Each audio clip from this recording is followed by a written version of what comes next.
Hello my friends, I Forum Patel would warmly like to welcome you all to the third session of the Trade Unions Act under the Labour Laws. So friends, before we get started with the registration process of the trade unions, let's have a quick recap of the previous sessions. So my friends, in the previous sessions we discussed about the history of the trade unions in India. What was the need of the trade unions establishment in our country? Then the Trade Unions Act, different definitions along with the trade unions or rather trade dispute or appropriate government, etc., and of course we discussed the objectives of the act. So friends, let's get started with the process of the registration. So my friends, as you can see on the screen, the registration of the trade union has been divided and rather described under chapter 2 of the Trade Unions Act. Now this registration process has been included from section 3 to section 10, talking about the appointment of the registrar in section 3, mode of the registration in section 4, mode of the application in section 5, then moving on to the section 6, which talks about the provisions to be contained in the rules of the trade unions. Then section 7, which talks about the power to call for further particulars. Section 8 which talks about the registration, of course. Then 9 for the certificate and 10 for the cancellation of the registration. So friends, let's get started with the understanding of each section in detail. So friends, section 3 of the act talks about the appointment of the registrar. So this act empowers the appropriate government to appoint a person as a registrar of a trade union. The appropriate government can also appoint as many additional and deputy registrar in the trade union as it seems or rather it deems fit for carrying on the purpose of the act. The next section, that is section 4, which talks about the mode of the registration. As you can see on the screen, my friends, it required 7 members of or 10% of the members or 100 members of the trade union to make the application. Now, the section 4 of the act provides for the mode of the registration of the trade union. According to this section, any 7 or more than 7 members of a trade union may apply for the registration of the trade union subject to the following 2 conditions. These conditions are that first, at least 7 members should be employed in the establishment on the date of making of the application, and second, at least 10% or 100 members, whichever is less, they are employed in the establishment, should also be a part of the same on the date of making the application. Now, if more than half of the members who apply for the registration ceases to become the member of the trade unions or disassociate themselves from the application, giving notice in writing to the registrar before granting the registration, it becomes invalid application. Now, only half or less than half of the members ceases to be the members of the trade union or they disassociate themselves from the application, then this application for the registration would stand valid, my friends. So that means that everybody needs to give it in the writing to the registrar, of course by following the due process and by giving due important provisions which are contained in the rules of the trade unions. Friends, the next section, which is section 5, talks about the application for the registration. As you can see on the screen, every application for the registration of a trade union shall be made to the registrar and shall be accompanied by a copy of the rules of the trade union and a statement of the following particulars. Now my friends, which are these particulars? The first is the names, occupation and address of the members making the application. Second, in case of the trade union of the workmen, the names, occupation, addresses of the place of the work of the members of the trade union who are making the applications. The second is the name of the trade union and of course the address of its head office. The third is the title, names, ages, addresses and occupations of the office bearers of the trade unions. If the trade union has already been existing for 1 year or more, for its registration, the members should submit all the details such as the general statement of the assets and the liabilities of the trade union going to be registered by the registrar of a trade union. So my friends, this means that the application which are given by the members of the trade union should be there in writing along with their names, occupation, addresses of the members and also the name of the trade union along with the address of its head office. Now my friends, what if the trade union is already there in existence? Then can we not get it registered if we know it after the establishment? Then my friends, this section also provides the provision for the same. It states that the trade union, if it is already there in existence for 1 year or more, then the registration should be there along with the application carrying all the details of the general statement of the assets and the liability of that particular trade union. So my friends, this gives an extensive idea about the application which are to be made for the registration of the trade unions. So my friend, the next section is section 6. Section 6 talks about the provisions which are to be contained in the rules of a trade union.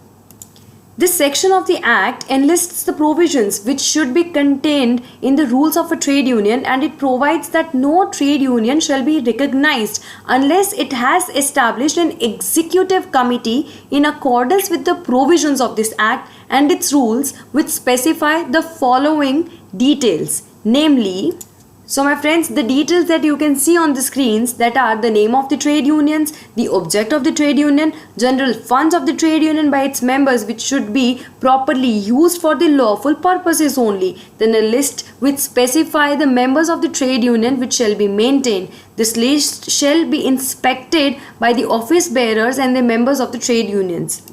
Then of course the payment of the minimum subscription by the members of the trade union, which shall not be less than 1 rupee per annum for the rural workers, 3 rupees per annum for the workers in the unorganized sectors, and 12 rupee per annum for the workers in any other case. Along with all these details, the disciplinary action against the members of the trade union and the procedure in imposing the fines on the members should also be attached. Along with that, the manner in which the rules shall be amended, varied or resigned also should be mentioned in the trade union's registration application. Along with this, my friends, it is very important to give the manner in which the members of the executive and the other other members of the trade union shall be elected and also to be removed. Along with that, the executive members of any office bearer should be elected for the period of maximum 3 years. The funds of the trade union should be safeguarded, annually audited, and if it is necessary, the accounts book should also be maintained for the further process of the inspection whenever it becomes necessary. And the procedure about the winding up of the trade union should also be mentioned under this section. The dissolution. So friends, you understand that from the very basic about the the details of the members and how it should be starting, the rules and the regulation governing the whole process of the trade union, including the safe custody of the funds and the working and appointment and election, and also the removal of the different office bearers, and till the end, that is the dissolution of the labor union. It should also be there under section 6 of this Act. So friends, this gives an extensive idea about what all information should be there carried for the application when you are going for the registration process. So my friends, there was one case with regard to the same thing, which is Bokkaji Cement Corporation Employees Union case. Now, this short question for determination in this case is whether the employee, as a result of the cessation of the employment, would lose his right to continue as a member of the trade union or not. The High Court in this matter, by the impugned judgment revising the decisions of the single judge, had answered the question in the affirmative, my friends. That means that the employee would have even the right to continue as a member of the trade union as long as an employee is actually employed. So my friends, this would also ask for the details of the employment, and thus section 6 was very important aspect when deciding the Bokkaji Cement Corporation case law. And so my friends, the court in this case stated that the membership of a trade union is not a benefit that occurs to the employees so as to claim its continuance even after the ceases to be the employment. Now his right continues as long as of course he remains employed in that proper corporation, but on the cessation of the employment, the membership of the same trade union would cease to exist. So this clarified a huge extensive application of section 6 of the Trade Unions Act. Now friends, what if the registrar is not satisfied with the information that has been given under section 6 of the Trade Unions Act? Would that mean that the registrar would have extensive power to call for further applications? So friends, the answer to this question is in affirmative. Section 7 of the Trade Union Act gives the power to call for further particulars and to require alteration of the name also to the registrar. If the registrar is not satisfied with the information which is provided by the members of the trade union, which are going to be registered, of course, the registrar is having the power to call its members for submission of the additional or rather any required information for the registration of the trade union. If the name of the trade union is already there in the existence or similar to the trade union which are trade union's name, registrar, in that case also the registrar is having an extensive power to in order to change the same name which is already there in existence, so as to avoid the conflict or any confusions in the future with regard to the same thing. So my friends, that means that the registrar of the trade union has certain powers, and these powers are extensively described and discussed under section 7 of the Trade Unions Act. Under the act, there was a case of Tata Workers Union versus State of Jharkhand. In this case also, the court described that there are certain powers which are there with the registrar, and these powers should be extensively used whenever needed by the registrar. So, the powers under the registrar of a trade union is discussed under section 7 of the act. Further to this section, section 8 of the act talks about the registration. If the registrar has fully satisfied himself that a union has complied with all the necessary provisions of the act and of course all the documentations, then he may register such a trade union by recording all its particulars in the manner as specified by the act. That means that once the registrar is satisfied with all the documentations or rather all the provisions of the act being fulfilled, then he also has the power to register the same application and also the same trade union as it deems fit. Now my friends, what happens after the trade union is registered? Of course, you need certain documentations to showcase your registration of the trade union. So for that, section 9 talks about the certificate of the registration. The registrar registered the trade union under section 8 shall issue a certificate of the registration in the prescribed form, which shall be a conclusive proof to show that the trade union has been duly registered under the Trade Unions Act. Now, this section is further classified into section 9A, which talks about the minimum requirement related to the membership of a trade union. Now my friends, this section mandates that the trade union which has been registered must at all the times should continue to have not less than 10% or 100 of the workmen, whichever is less, subject to the minimum of 7, of course, as we discussed about the numbers in the previous sections, engaged or utilized in the trade with its connected and as its members. So that means, my friends, that the minimum numbers has become the minimum requirement under section 9A of the Act. So friends, further to the section 9A, section 10 talks about the cancellation of the registration. Of course, it becomes important for all of us to understand how the trade union is registered, and if the cancellation of the same registration needs to take place, then what is the procedure for the same thing. So section 10 gives the enlightenment about the same subject. Now, the registrar, according to this section, has the power to withdraw or cancel the registration certificate of any trade union in the following conditions.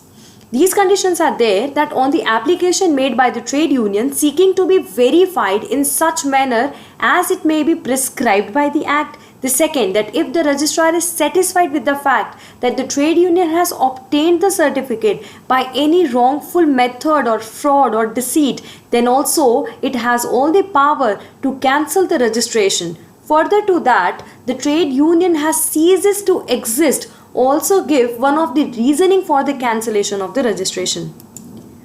Along with that, if the trade union has willfully and after submitting a notice to the registrar has contravened to any of the provisions of this Act, or has been continuing with any rules which is in contravention with these provisions of this Act, then my friends, the registrar has all the powers to cancel the registration of that particular trade union.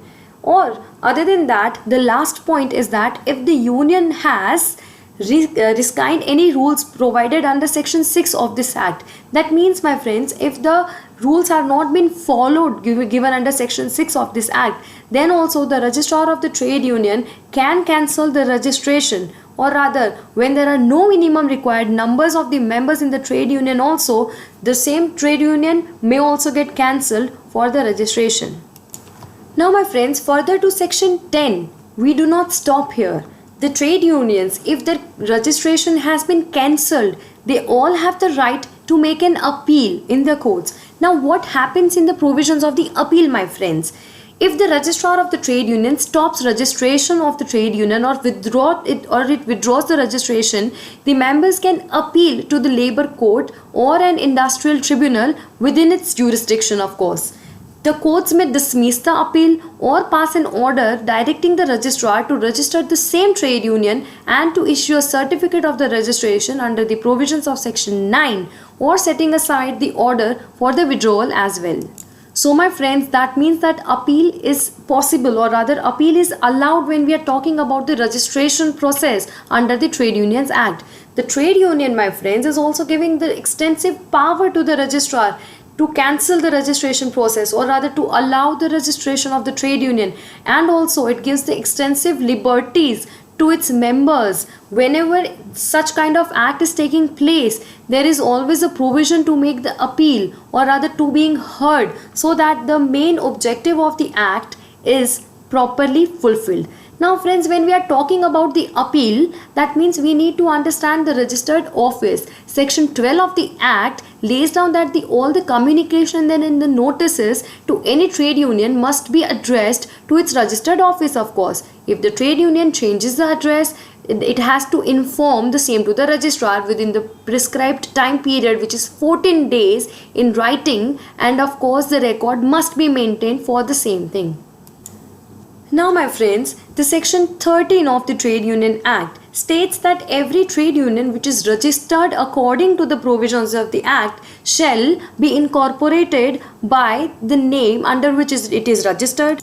It also needs to have the perpetual succession and of course a common seal. It also need to have the power to contract and hold and acquire the movable and immovable property under the name of the registered trade union, and by the said name it can sue and also get sued. That means, my friend, that these are the features of the registered trade union, what the registered trade union can do. So that means, my friends, that the registered trade union can have a common seal, it can have the perpetual succession as one of the features of the trade union, then it can acquire the movable and immovable property in its own name, then also it can be corporated under the same name, and it has the capacity to sue any other person or any other corporation or even any other organization, and also it can get sued once it is registered under the Trade Unions Act. So friends, this was all about the registration process of the trade union under the Trade Unions Act. In the next session, we shall be starting with discussion of the rights and liability of the registered trade union. As I discussed earlier, the registered trade union has the privilege to attain certain rights and of course to fulfill certain liability when it comes to be fulfilled if they are registered. So friends, in the next session, we shall be starting with the same thing. Till then, keep learning and stay tuned. Thank you so much.